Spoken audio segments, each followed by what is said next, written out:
الدين النصيحة قلنا لمن قال لله ولكتابه ولرسوله ولأئمة المسلمين وعامتهم. Bismillah walhamdulillah wa sallallahu ala nabiyyina Muhammad. Est-ce que tu connais l'histoire du collier et de la mosquée? Bien, je vais te la raconter aujourd'hui, Inch'Allah.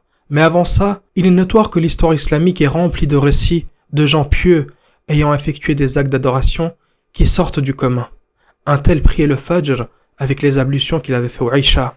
Un autre lisait le Coran de manière complète tous les jours, et ainsi de suite. Des histoires qui nous poussent à l'admiration et également qui nous encouragent dans les œuvres pieuses. Mais souvent on se dit, ces histoires-là sont arrivées à une époque révolue, l'époque des salafs, et qu'aujourd'hui des gens de ce genre n'existent pas. Eh bien le récit d'aujourd'hui, le collier et la mosquée, est un récit contemporain. À vrai dire, il est arrivé cette année même, en 2022, en Suisse. Je pose le contexte. En Suisse alémanique, il y a une mosquée qui rachète le bâtiment dans lequel elle se trouve. Une sœur en Albanie a entendu cela et a voulu contribuer financièrement à l'achat de la mosquée. Mais, n'ayant pas de compte bancaire, elle s'est redirigée vers un imam d'Albanie afin qu'il fasse le lien entre elle et la dite mosquée.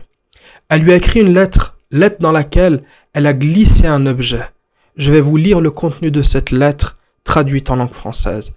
Elle dit, qu'Allah la préserve, Bismillahirrahmanirrahim, Assalamu alaikum. Ô cher un tel, j'ai volontairement masqué les noms ici, car c'est pas le but.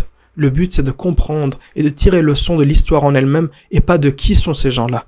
Elle dit, ô cher un tel, je suis une sœur croyante qui désire contribuer financièrement pour l'achat de la mosquée XYZ, toujours dans le but de masquer les noms.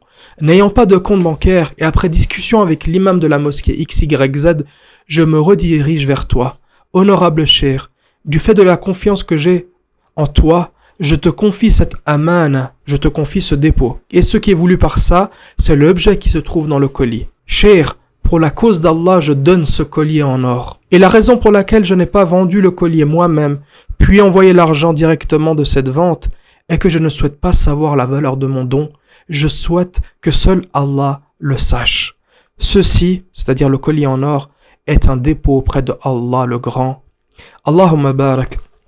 On peut voir que le khayr, il est toujours présent dans la communauté de Muhammad sallallahu alayhi wa sallam. Chers frères, chères sœurs, je vous laisse méditer ce récit en demandant à Allah Azza wa Jal de préserver la sœur. Allahumma barak, en demandant également qu'il accepte de elle et qu'il fasse que nous tirions des leçons. Wa sallallahu ala nabiyyina Muhammad.